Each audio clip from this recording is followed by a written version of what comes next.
What it do, my boo-boo patooties? Eee! A little hyper. I had a lot of coffee at work and not enough water. How is everyone? I'm good. I got in from work. It was a pleasant evening at the restaurant. It was slow, but we were able to lure in some more business. So it was, we averaged out at the end of the night. Even though I had a business table, a party of 10, short me $72 on my tip. And I'm just going to make an announcement to the whole world right now.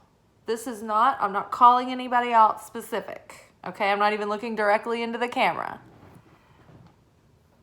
This was an American table, by the way. It's a business table. But if you are in the United States, I don't know how tipping customs are in other countries. I do in some, the ones that I visited. But if you're in the United States, a minimum tip should be 20% of the total gross bill, tax included, okay? Not every restaurant auto-grats for parties of 8 or more either. And I indicated that on the check. This was a business dinner, the business card, there's no excuse. We have support staff that we have to tip out, a certain percentage based on our sales. So we have to pay the staff of the restaurant while we are not making anything per hour. We make $2 an hour. Some of the states that are more progressive in the United States, servers make a minimum wage. But we make our money completely based on tips. This is like a sales commission kind of situation. So you can't be like, oh, well, this should be enough. That'll do it. It's just excessive to go over that. No, it doesn't matter. Whatever your total is, you need to do a minimum of 20%, if not 25%, because we have to give out a huge chunk of what we're taking home out of that 20%. So just think about that next time you're like, oh, this should be enough, because it's not. If you don't tip that 20%, then we're having to pay out our service staff out of pocket, period. So you're taking from people at that point. So don't be cheap, or else just don't go out. Take it to go, but you still need to tip the bar. Alrighty, lecture over. I'm sure that none of you are those people, but I mean, that's like, I even did a wonderful job. They were like, oh my God, you were the best waitress we've ever had.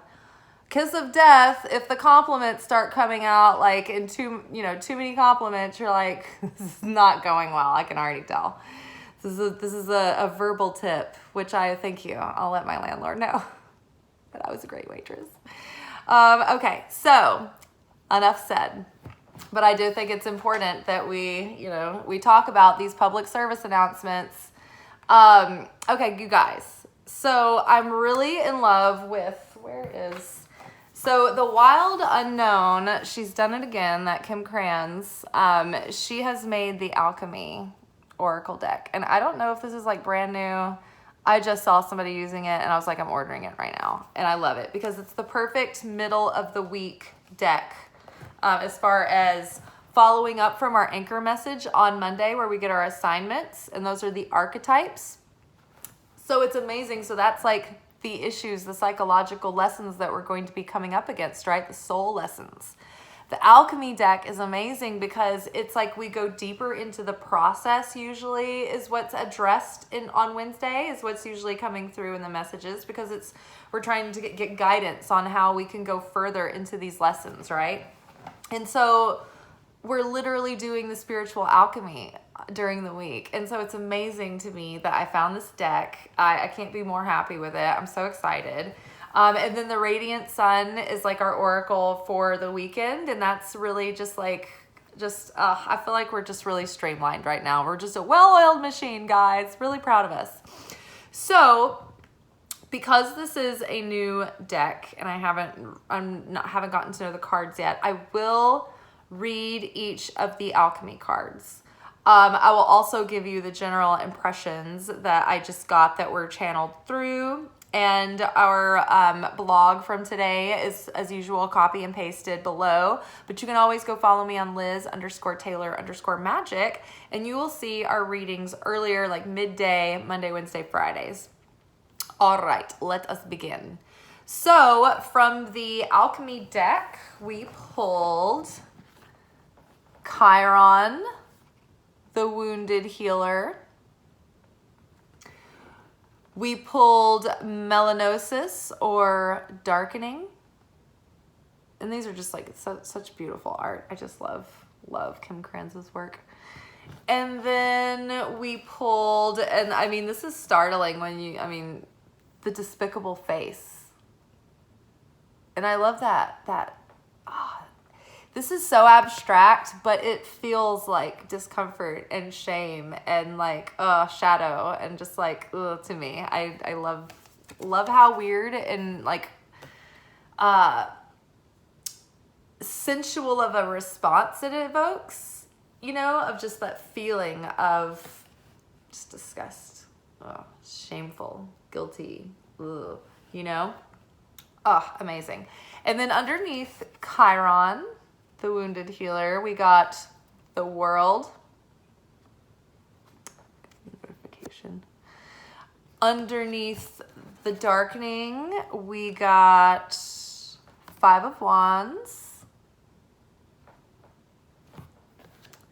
And underneath the despicable face, this is all not as bad as you guys think. I mean, this sounds like a nightmare. So the despicable face and 6 of Cups. Okay, so I'll start with Chiron. I'm going to read these and then we'll talk.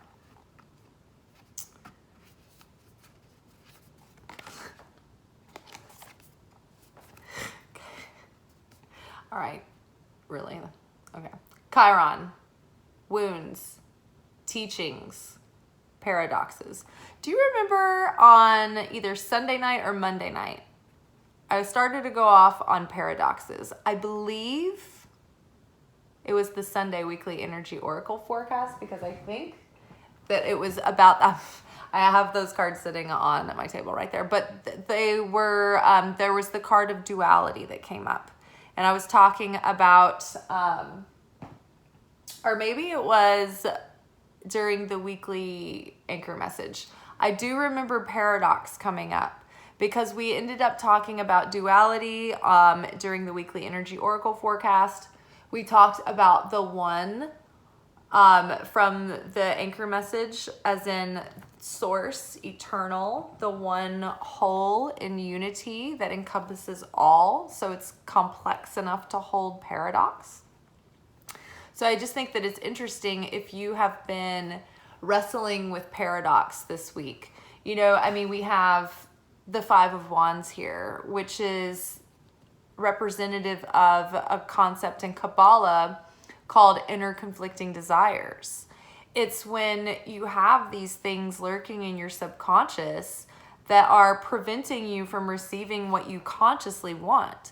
Because either that block in the subconscious is either a desire that opposes the outward desire, right? So, for instance, say you are trying to lose weight and you're trying to cut out ice cream. Maybe ice cream is the thing that you always like, that always makes you put on weight, but you can eat other things, but you love ice cream. So it's like you're trying, like your outward desire is that you need to drop a few pounds for your health, but your inner conflicting desire is that craving for the ice cream. If you are, say, outwardly thinking, oh, I'm looking for commitment, I'm looking for partnership, but you're having a hard time finding it. And maybe you only find people who are unavailable, whether it be literally or emotionally or aloof or just terrible at communication or whatever. It's like you keep attracting these people that aren't capable of giving you commitment and partnership. You might have an inner conflicting desire that even though you think you want partnership, maybe you are scared of being entrapped, or you feel suffocated, or it's like a defense mechanism trying to protect you because you're afraid of opening your heart up to feeling something that could hurt you, right? And so you are, you can have all kinds of inner conflicting desires, right? You can have a desire to go in one direction, but you feel like you are maybe obligated in another direction, right? So there's all kinds of reasons and subconscious blocks that can be coming up paradoxically at any point this week, probably. So it's good to just be taking note of those. Okay, so now I really am going to read Chiron. Wounds, teachings, paradoxes. Chiron is a cosmic enigma. In Greek mythology, he is said to be the rejected son of Saturn, who through the pain of abandonment becomes a great teacher and healer. Such is the paradoxical nature of this minor planet. It demonstrates that our pain is a great resource. It will guide us to our deepest purpose if we are able to observe it slowly, gently, and with support. When the Chiron card appears, know that you are being called to deepen the work, to delve into the tender parts of yourself that require patience and forgiveness. Victim mentality will get you nowhere.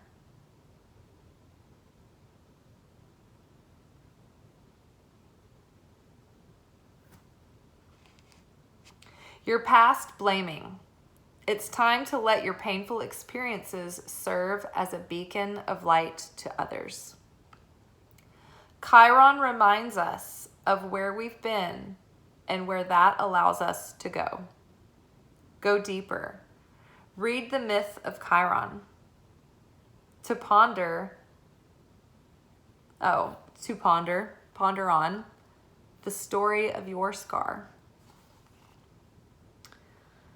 Depersonalize your pain by thinking of a person you love and admire. Contemplate their story. How have their wounds served their deeper purpose? Chiron is a symbol of betwixt and between, half man, half horse, neither a planet nor a star, both wounded and healed. In what ways are you paradoxical? Is this a part of your strength? So one of the things that stands out to me the most in that is that victim mentality will get you nowhere. That is such a core seed level root of how you perceive life. That is your hermeneutic lens. Either you view life through the lens of being victimized and as a victim, or you view life through the hermeneutic lens of being sovereign and taking responsibility and owning where you're at and what has occurred in your life. There are helpful workshops that are shared in Kabbalah class. I take Kabbalah classes through the Kabbalah Center, and you can go online and sign up for a membership, and you can sign up for Kabbalah classes. One through, I don't know, I think I've taken up through Kabbalah 9, I think at this point. And I take them over and over and over and over again because they're always different. They're always taught live. And one of the things that we learn is to say pause. What a pleasure. Why is this in my movie? No matter what is happening to you. This is the tool that you learn in Kabbalah 1 to stop yourself and check yourself before you wreck yourself. Pause. What a pleasure. Why is this in my movie? Because everything that's happening in your life is a simulation strictly for the unfoldment of your consciousness and soul. I'm not 100% convinced that any of you are real.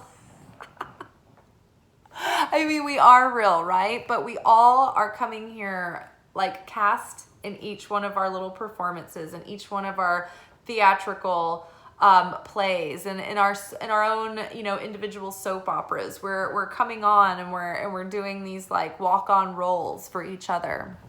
And These things were agreed upon before we came here. You know, this week, soul contracts have been coming up, right?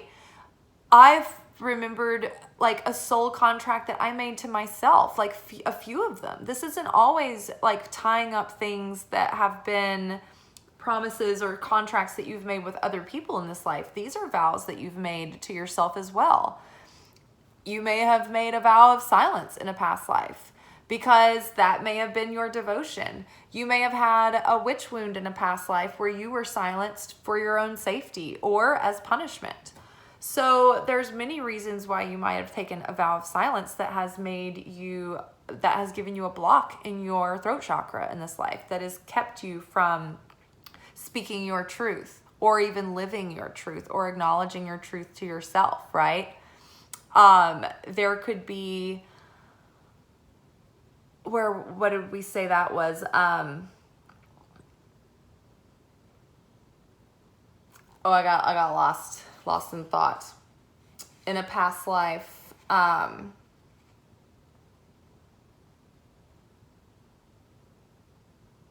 was on a roll. It's okay. Sometimes this happens. It'll come back to me.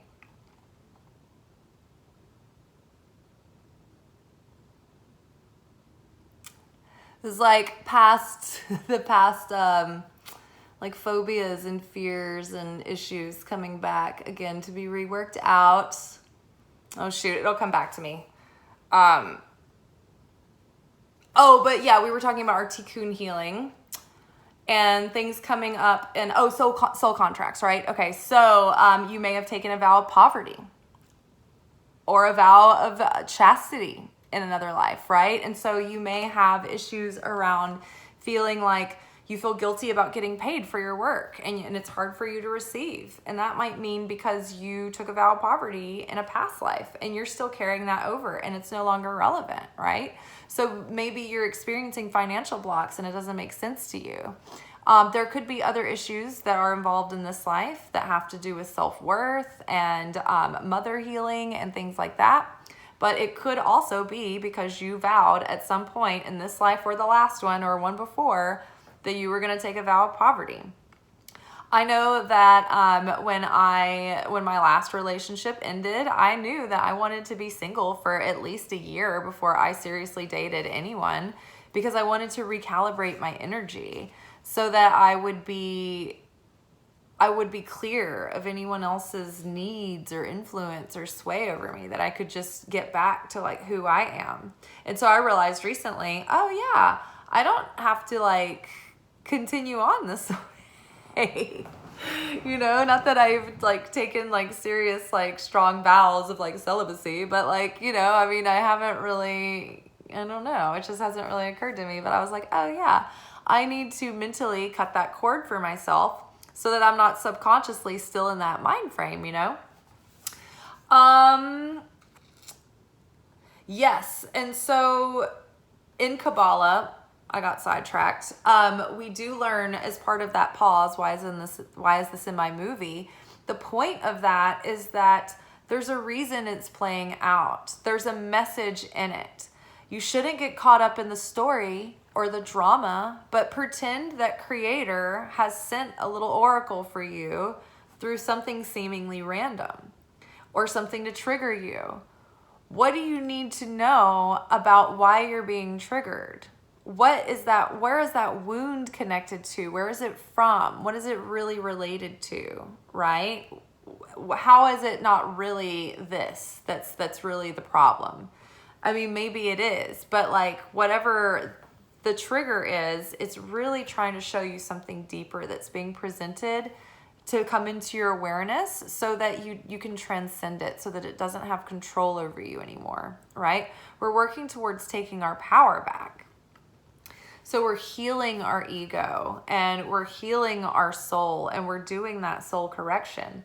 But part of that is being able to, like, part of the process of forgiveness and being able to integrate the lessons that we've learned and to like purify our soul and heart of bitterness and resentment and disappointment is to accept the experiences that you've had, the painful ones, the tragedies, the failures, everything, all of it.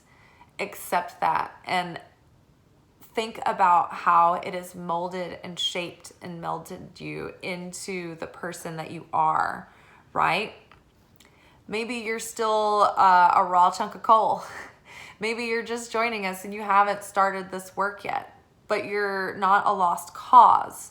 You can still do this work and take all of your chaos and turn it into strength and inner peace. In fact, the worse your life has been, the harder your life has been, and the more bleak that it has been for you, that means that you have all the more power that you can shift for the side of good. When we overcome our negativity, it counts more when it's harder for you. The people who grow up in an easy household that don't have a lot of challenge or crisis, people that don't have a lot of weaknesses or personal challenges or shortcomings, like when they elevate their soul and they overcome a bad habit, like in the upper realms, people are like, yay, like, you know, like the little party popper, and like one kind of goes off. But when you have struggled, and it's not to say that you can go out and cause yourself to struggle and then get better, and then that'll be, you know, you can't do it on purpose. That doesn't count. But if your life has been difficult, if you've had to come through extremely hard times and you've overcome something that it seemed like it was impossible to ask of someone, like those kinds of things elevate even more sparks of light in the upper realms. You release even more power to be transferred into your into your transformation, into your soul, right? So you will be even more compassionate, even wiser, even more resilient, even stronger, even more certain, because you've been through so much that you're not that shakeable, right? And maybe you feel like now that all the things that have happened to you have beat you down and left you rode hard and hung up wet. And maybe your soul is tired and maybe you're in despair, but that's just rock bottom. And that's where we all start, because we have to get broken down to the point where we are broken completely, broken enough to allow ourselves the hope of actually making an effort to do the soul correction, the work. And it's uncomfortable and it's tedious and it's arduous and it's hard. And it's sometimes you bore yourself, and sometimes you are so tired of crying, and it's you don't even want to rake through your own material again. But every time you do it, it's worth it. You're investing in yourself, and it's changing your life. It's giving you inner peace, which is irreplaceable. I would rather have inner peace than hold up the illusion that I have control over anything. I'd rather be happy than right. All right, so Chiron. Chiron is crowning the world. And so the world card talks about having come fully through our journey of some sort of lesson or cycle or a long-term journey, a chapter of our lives, right? This is a season of soul development and lessons and cycles that have come to a completion, or they can come to a completion only if we're doing the work that is being presented to us in recent weeks. I mean, you know, in every week as we continue on, but particularly right now, because of the shift in energy, because of the shift in the big timelines, in the timeline jumping, right? We can have a really huge new start in our life, to have major changes for the positive, to have a new experience, and to be like a new person, to be an up-leveled person. But we've had to have been doing the work to get there. And we have to continue doing the work that's going to get us there, right? the collective is shifting. And so if you're not shifting with it, then you're going to feel the contrast, and it's going to be uncomfortable. So yes, so you can be leaving the old painful ways behind and be free to go into a new direction. That's what the World card talks about. It talks about like you've learned your lessons and now you're free from this cycle. You can go forward into any direction you choose now anew, but you've got to take these lessons with you and embody them into the next phase, into the next cycle. What's interesting about this is that, so we've been talking about how we went through Passover season and we received all this light in order to free us from Egypt, right? But the Israelites, when they were in Egypt, the Bible, when it talks about the plagues, it doesn't really go into a lot of detail where you think about how long the plagues were lasting. I was just thinking like, oh, probably happened over a course of a couple of weeks, right? No, this happened for years, apparently. So the plagues of Egypt were raining down for years and years before the Israelites made their grand exodus. And when they finally did leave, they wandered in circles, like arguing over their own bullshit for 40 years. Is that not so representative of the human condition? So now, after Passover, every year, when we're exposed to this direct light of the Creator that can help us free ourselves from our old patterns, our bounds, our chains, our keepers, right? The things that keep us enslaved to our habits and addictions, and codependency and limiting beliefs and subconscious patterning and inner conflicting desires and all of those things. We get this light, but then we have to actually leave Egypt. And so over the course of 7 weeks after Passover, there's a window of time called the Omer. And so during those 7 weeks, each level of the soul is tested according to its category and type of lesson. And so that's what we've been coming through eclipse season, through Mercury retrograde season. Those were parallel. So we've been doing all this work, right? We've been going through and going over it and being challenged to step up through these initiation portals into this new self, into these new healthy habits and new mindsets, right? And trying to get our heart set right. And so then this, all of it culminated Thursday on Shabbat, right? And so now it's like, okay, we're going through this initiation. We're rounding up our soul contracts and tying up loose ends. We're on cord management right now. Strings that have been attached that have held you to things, cutting those. Cords that maybe you want to keep, maybe you need to manage those. Maybe you need to untangle some of them, right? But this is cleanup time. So all of this stuff we've been talking about this week, and now we're at the wounded healer. And we're at the end of the cycle if we do the work. Now, what is the work? Going into the subconscious, going into the things that we've experienced, and sifting through and finding what is still blocking us, right? And those are going to be these inner conflicting desires. And it's going to be our shadow, the parts of our shadow self that have been rejected, that we're going back and reclaiming, healing, and reintegrating. So I'm going to read the darkening so you can get a more thorough idea of the meaning of this card.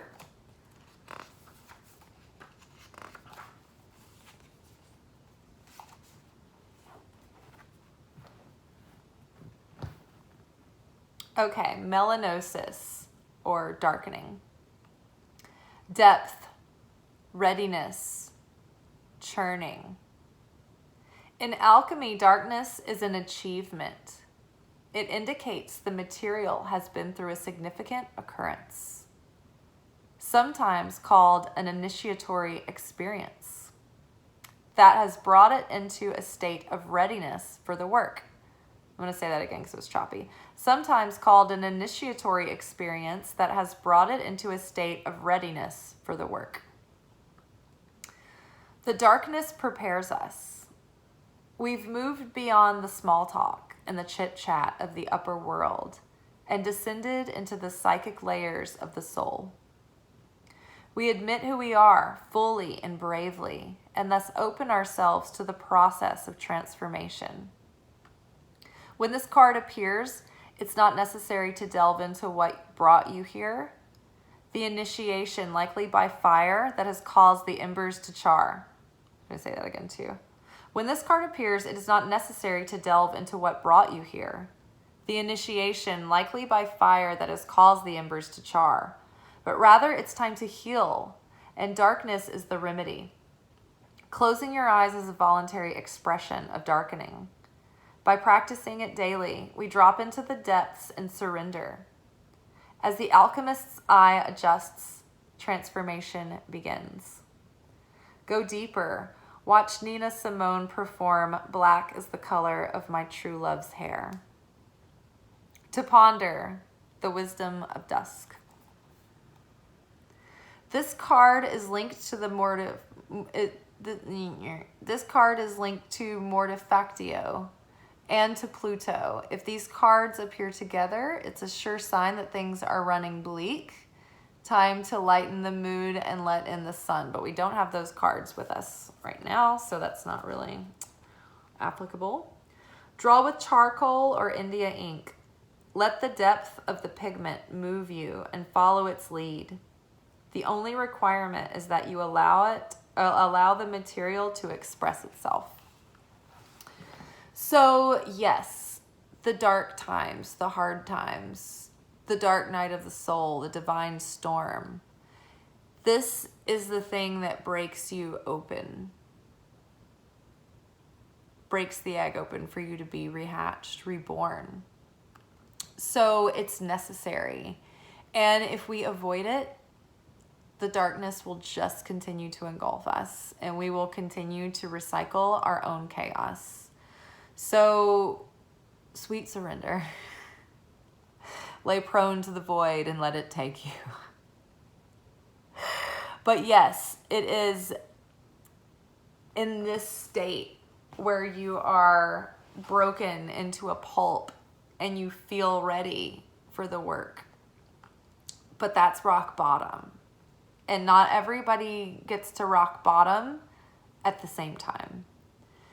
My older brother never got to a rock bottom that was bottom enough for him to try things a different way. And he went through every rock bottom you can. Like every rock bottom. Until he died. So it's your choice. It's ultimately up to us. Our spiritual process doesn't happen for us. We're given opportunities, but we don't see them as opportunities because they're usually uncomfortable. And if you're not looking at them as opportunities, then you're going to look at yourself as being victimized. And so, yes, many of these things are painful, but we all have painful experiences, and we're all allotted a certain amount of this darkness to transform in this lifetime. It's our responsibility. It's our rent for being here on earth. And it doesn't feel fair. And it certainly doesn't feel good. But pain is unavoidable. But we can choose not to suffer. If we cling, if we hold on, we will suffer. If we let go, if we wear the world like a loose garment, and we understand seasons and context and process, then it gets a little less, there's a little less suffering. But it rarely becomes, we can rarely avoid pain. I think we can avoid less pain. I think that we can cultivate a state of consciousness and balance in our lives where we're not constantly living in a state of chaos.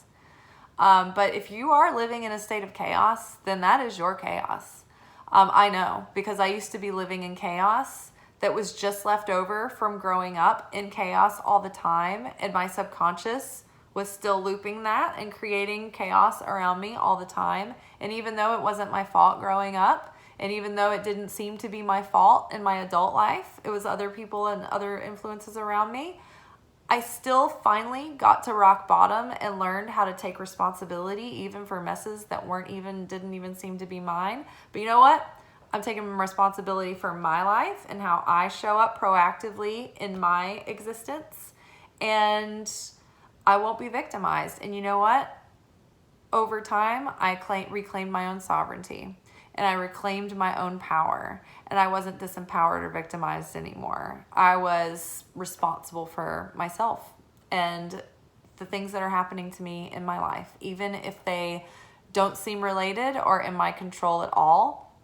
My mindset now has been conditioned and trained to look at things as happening for me and not to me. The despicable face.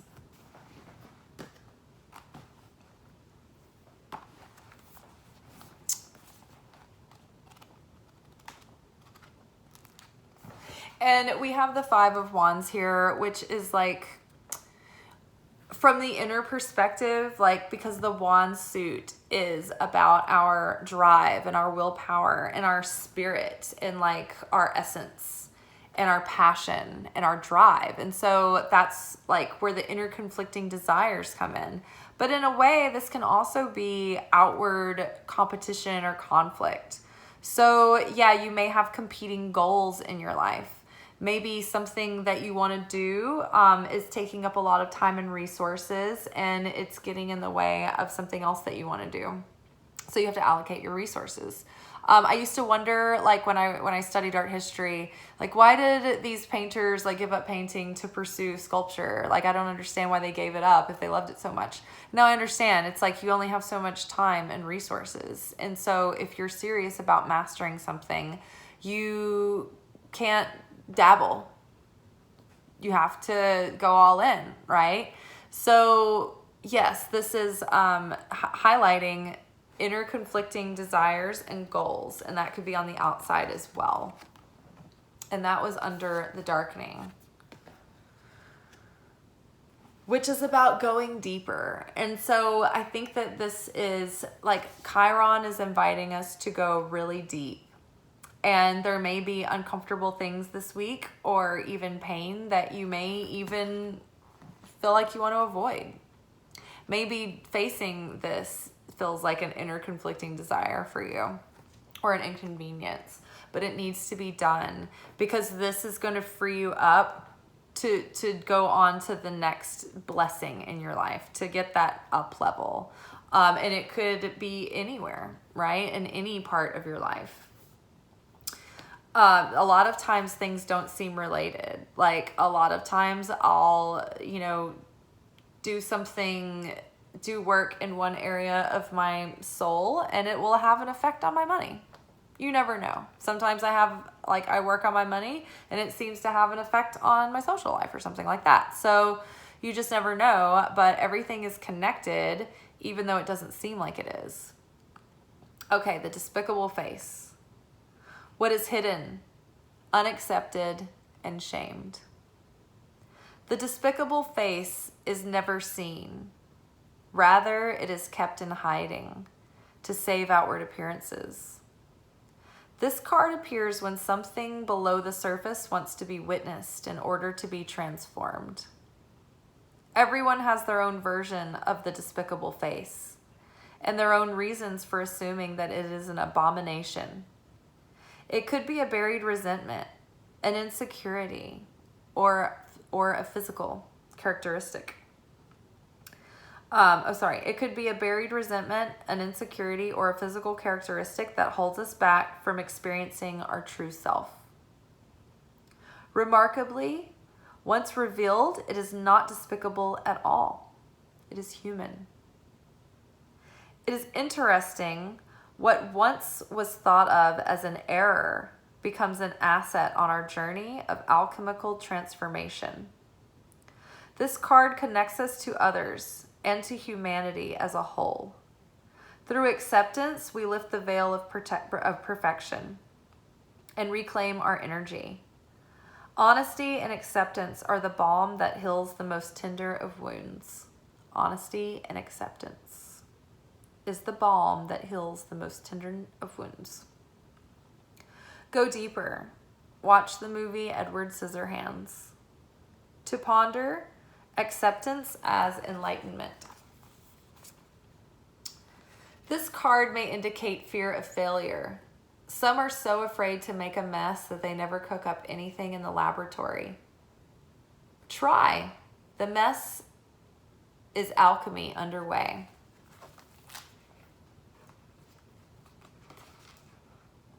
When this card appears, it is important to notice what when this card appears, it is important to notice what company surrounds you.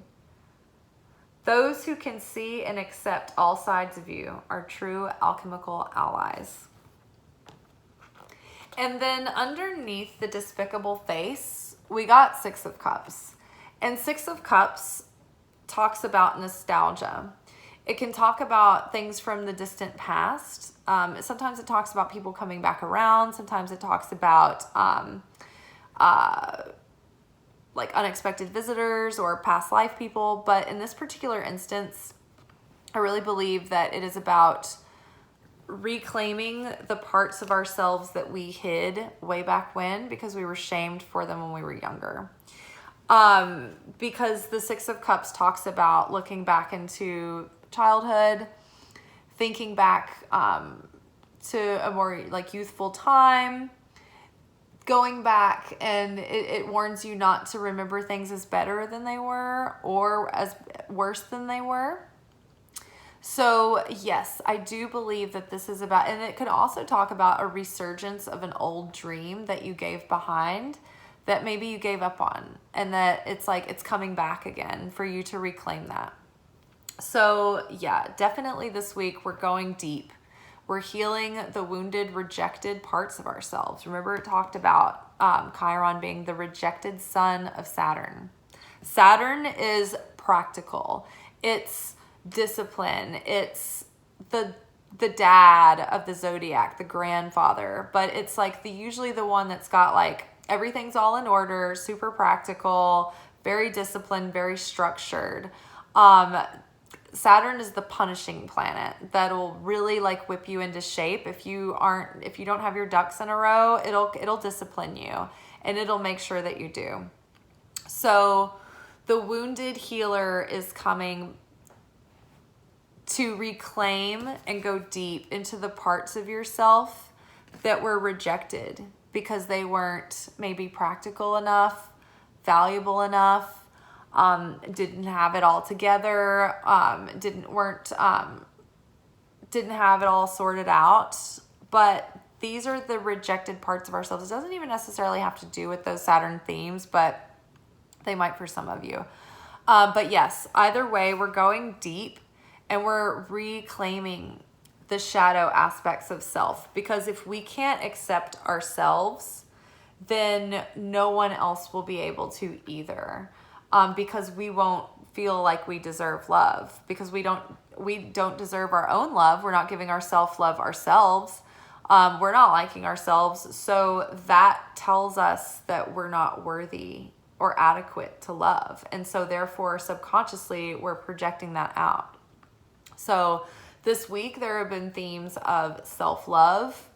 There have been themes of healing, going deep and reclaiming the shadow, and cutting cords and finalizing soul contracts that are null and void and don't matter anymore, or they're complete and there's nothing more that can be had from them. And that includes like things that you have vowed to yourself that are outdated, right? That don't apply to you anymore, or promises or goals that like you have things to do that are like stacked up that you're like, you know what, I really never want to do this. Like, just get them off your plate. those kinds of things. They add up and they create psychic clutter. All right, you guys, they're called empty vessels, and empty vessels attract chaos. And what are we doing? We're trying to get rid of chaos. All right, you guys, I hope that this helps you dive deeper into the healing process. Good luck. Good luck. Tomorrow we will be back for Thirsty Thursday. We'll do our weekly romance reading. And yeah, I'm off tomorrow. I'm pretty excited about it. Don't have any obligations or plans, and that's what I like best. So amazing. I'm going to meander, and I'm going to get up to some mischief probably. All right, y'all. See you tomorrow. Bye.